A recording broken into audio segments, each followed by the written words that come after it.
Every tabletop game was a little journey into a different world, either that you experience by yourself or with video games, or with tabletop games you get to share that experience with other people.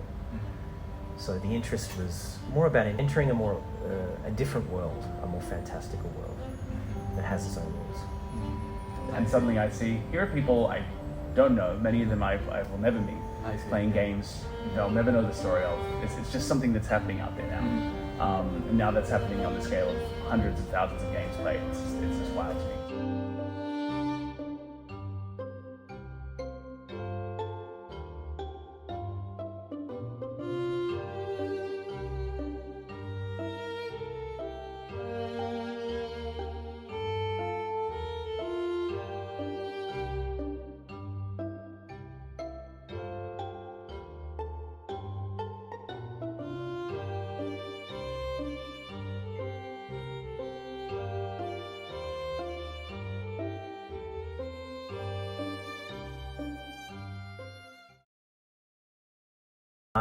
I think if it was about 3 degrees cooler, I would be much happier. We come from a country where it is just so hot.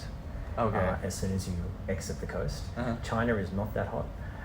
So I'm enjoying the evenings, and I'm enjoying the cuisine. We've been to 4 cities so far. We've met a ton of great people, and I've started using one of those umbrellas, Chinese style. We've seen some beautiful sites in China. We've seen some beautiful temples, some ancient things. Just taking in as much as we can, which includes the food. I don't think I've had a bad meal yet. And just meeting so many different groups of Clocktower players and amazing, fun, talkative people in China. Not that you had to be talkative. There are some silent types as well who are intriguing and mysterious and fun.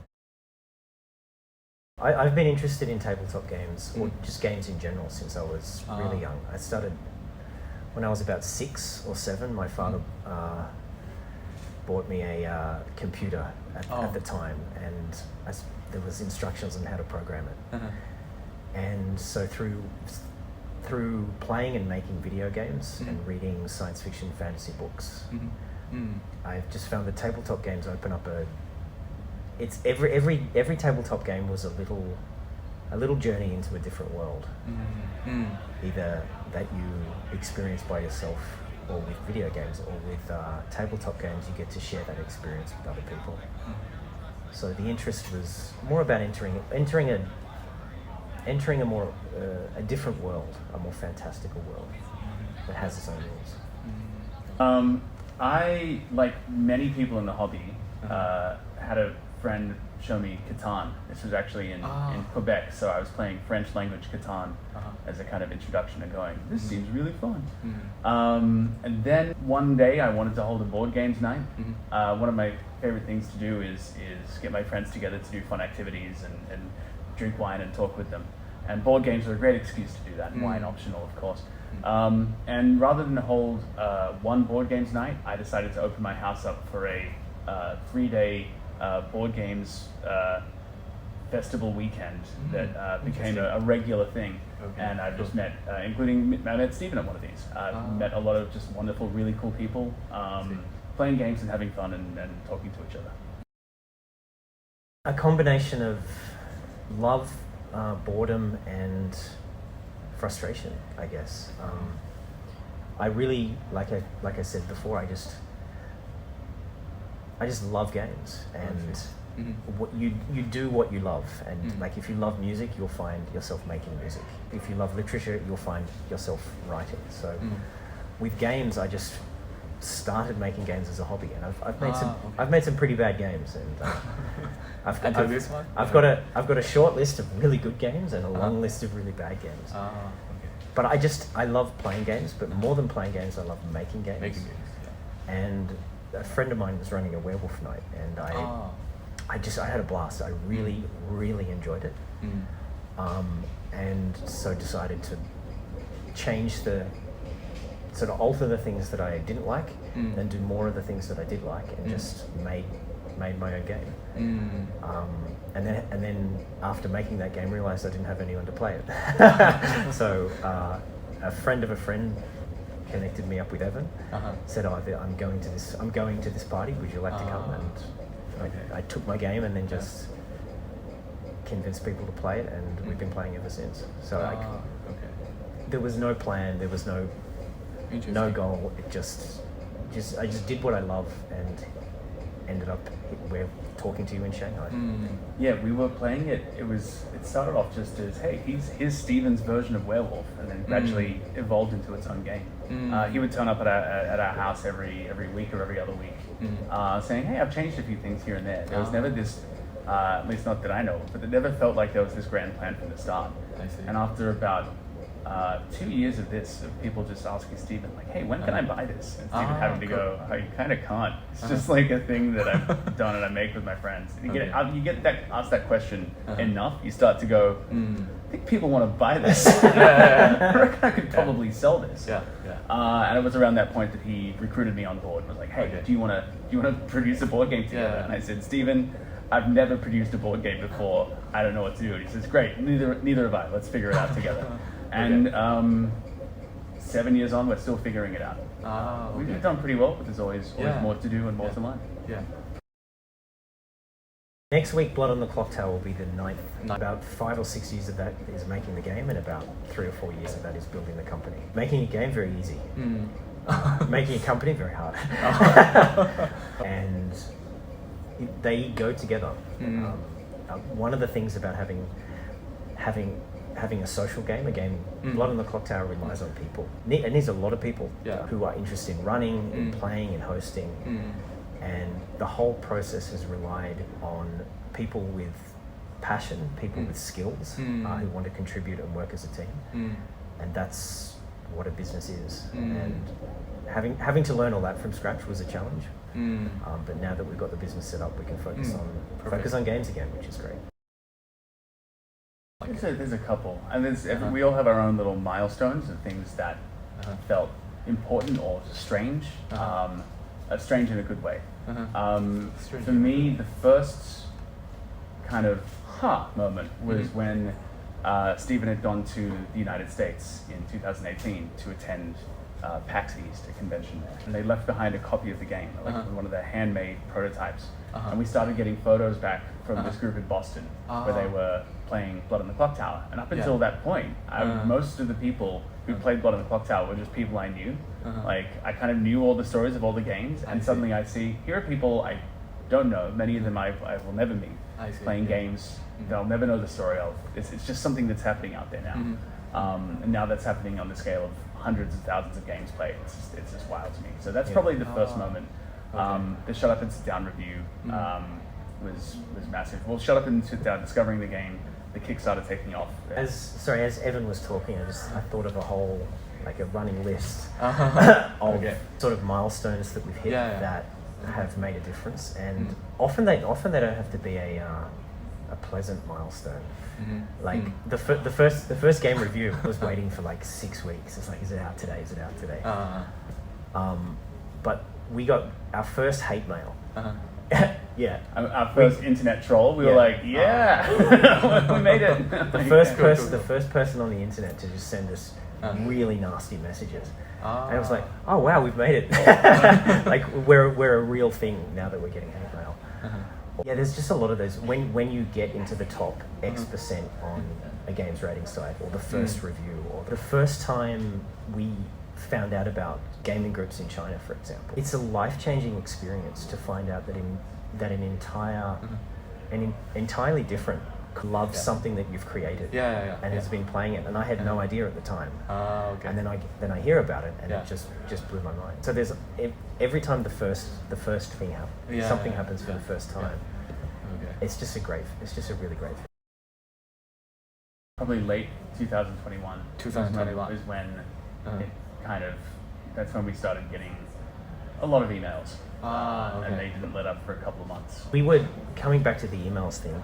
The way that this collaboration happened is pretty cold. Pretty cold. We had so many offers. We had I don't know, probably close to 100 different offers of different people who were just contacting us just from China. We wanted to manufacture the game, produce the game. I see. And this is our first game. We're not a big publisher. and it was difficult to choose the right team until G-Stone just stood out, because what we could have done and what we were getting advice to do is to select a manufacturer or basically a games publisher. A pure localizer. Pure localizer. Yeah. But what was important to me for Clocktower, Clocktower's it's a big game, it's a social game, it's a complex game. Yeah. And I wanted to make sure that we had a team that was going to make the translation perfect. It was going to take their time to get the translation perfect, because if it was wrong, all sorts of problems down the track. Yeah. And I wanted a team that was really focused on people, on events, and totally making a game not to sell, but making a game for people to play. And particularly, I mean, this is true everywhere in the world, but particularly in China. You don't just make a game, put it on the shop shelf and go home. Yeah. You promote the game, you do events, you gather people, you get people playing, and you do so genuinely, because that's what you love to do. And that's what G-Stone does, and that's what G-Stone loves to do. And the fact that they love it is important to me. And that's why I picked G-Stone, and ever since we just meet up and talk, and here we are in China. It's not the traditional choice. There are a lot of people we liked, a lot of people we spoke to who got good vibes from, who had impeccable track records of good games produced, and who were traditional localizers, people who we reasonably certain would have produced a good game, done a marketing campaign, gotten the game out there. But G-Stone also did a lot of other different things. Part of the advantages we had was that we were pretty much self-produced from our first version of the game, so we didn't need our partner to know all the ropes of the manufacturing and all this stuff. We could kind of say, hey, here's our manufacturer, talk to them, you know. So G-Stone came with just a lot of other talents and focuses and areas, and I think we saw something of ourselves in them, and hopefully vice versa. There was a few shared values there that we wanted to connect with. Mostly stood out about Chinese players, two things. First of all, intensity. Chinese players play Blood on the Clocktower with a focus and an intensity that you see in America and Australia, but just not as frequently and not as intensely as here in China. There's a laser-like focus on the game itself and on winning or on strategy. It just differentiates you guys from the West. In the West, there's so much more chit-chat and what did you do for lunch, and the rest of it is you're much more focused on the game. And the second thing is creativity. What I've seen in China is with your Chinese players is everyone's creating a character. Everyone's creating a full script or a new theme for the game, or is mix and matching, creating custom scripts. We went to a gaming store that had probably about 100 different scripts up on the wall, and you could just choose to play this script or that script. And these were scripts that the local players had made and play tested and refined. And you could just go in and pick one and have a blast. And the level of commitment to not only being creative, because I mean, everyone wants to be creative, but actually rewarding people for that creativity by giving their scripts literally a place on the wall, I thought was really great, and I'm looking forward to seeing more of that creativity from China. I want to second everything Steven has said and add to the intensity. There's also an inquisitiveness that comes in. I think we've gotten more kind of clarification, rules questions here, which goes to creativity and intensity, going like, what happens in this situation or this one? And it shows that the minds of players here are probing every possible scenario, every possible combination, and going and thinking about that and when it might be useful, what might happen, and what they might do. That's been really cool. The character that I personally like the most is Legion, because it turns everything you know on its head. Everything it makes everything the opposite in a way that the Vortox tries to do. One of the things about Blood on the Clocktower is that it subverts expectations. When you die in Blood on the Clocktower, that can be a very good thing. The game encourages people to listen to quieter players because they have something that you need to know. So I really like Legion because it everything that you expect is actually the opposite. You expect to be in the minority and you're in the majority. You expect everyone to have information and everyone's lying to you. Generally speaking, I like characters that give power to the storyteller to get creative. Characters like the Savant. I see.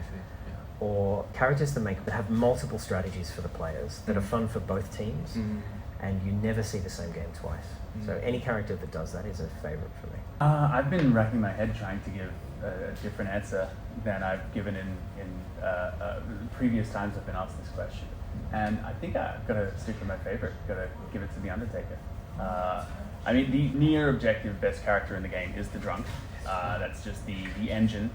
That the Drunk, and the idea of the Drunk is one of the major engines in BloodOnTheClocktower. But the Undertaker is on Trouble Brewing, the kind of beginner script, the script that people play first, and I think it shows off a lot of the counterintuitive behaviors that make Clocktower great. It's a person on the good team who's incentivized to execute as many people as possible, which when you start playing, most of the time you execute, you're going to be executing a good player. So a lot of people, when they start, they don't execute. Because they're like, well, we're probably killing a good player. But if you don't execute, then you're definitely good players are dying. So executing is the only way to kill evil players. Not a lot of people kind of realize that early on, but the Undertaker is there to give people another reason to execute people. They're going, I need to execute as many people as possible, good or bad, I don't care, just so that I can get my information. And it shows off the good team can trade lives for information, the evil team can trade lives for credibility. And the Undertaker gets really good information, so it's also a good player who often lies about who they are. And one of the things I love about BloodOnTheClocktower is it's a bluffing game. In a lot of traditional bluffing games, there's only about a quarter of the players who get to participate in the fun of lying to your friends. Okay. And in BloodOnTheClocktower, almost every good character, I think every good character, there is some reason they would want to have to lie about who they are. So you could go, as I have once done, 3 months without drawing an evil character and still be lying your ass off the whole time. And the Undertaker encapsulates that concept as well. So it's just a nice little grab bag of a lot of good Clocktower concepts. Yeah. I'm also going to give a shout out to the butler. He's not my number one, but he's pretty good. Since I've been in China, people have given me butler badges and butler tokens and little butler paraphernalia. But the more little butler things that people give to me, the happier I am. Okay. So Yeah. Maybe if we come back next year and you ask the question, I'll have like a table for You'll have a butler. I'll have a butler. Yeah. Thank you for all of the time and happy hours you've spent playing BloodOnTheClocktower. I hope you enjoy many more. And remember, having fun is more important than winning. I'm going to get a little bit big picture stuff, if that's okay. I think both in China and in the world, the most successful businesses in the future and the most successful things that people do is going to be in the fields of the arts. At least that's my impression. Games and game design is under the umbrella of art. So, movies and books and theatre, and it's what people enjoy. And as technology increases, the level of participation in the arts is only going to increase. What I've noticed, I've met a lot of players over the last week or so, and almost everyone that I meet is creating their own game, creating their own character, creating their own script. And I want to encourage you to continue to do this because, like I said, I think this is where the future is. And be open to criticism of your own ideas, at the same time of sticking with your ideas and the ideas that you think are good and that you find fun. I got to where I am today because I accepted that criticism and I took ideas that I had and made them better and better and better and better. And what I'm seeing from a lot of Chinese players is I'm seeing a lot of people on different levels on that path. Some people who are just creating their first character or first script or first game, and some people who are halfway to almost all the way along that process. And I encourage you to stick with it and to focus, to do what you find fun and what you think is best, and what you notice from the people around you, what they're enjoying that you're creating. And if they're not enjoying it, fix it. And if they are enjoying what you're doing, do more of that, because that's how I got here, is just by doing what I loved and doing what I believed in. What impressed you the most? The singing of Les Miserables. Yeah. What is that? There's a Shanghai storyteller that sings, that has a French Revolution script and sings songs from Les Miserables, a French musical. Oh, okay. I don't know if that's what the players want, but I liked it, and Okay. it certainly stood out from the crowd. 大家好，我叫劳伦，是澳大利亚驻上海总领事馆的商务领事。It is so great to see a game like BloodOnTheClocktower doing well here in China. And the event that I'm attending today, we can really see the interest and excitement by Chinese people about playing a game like this.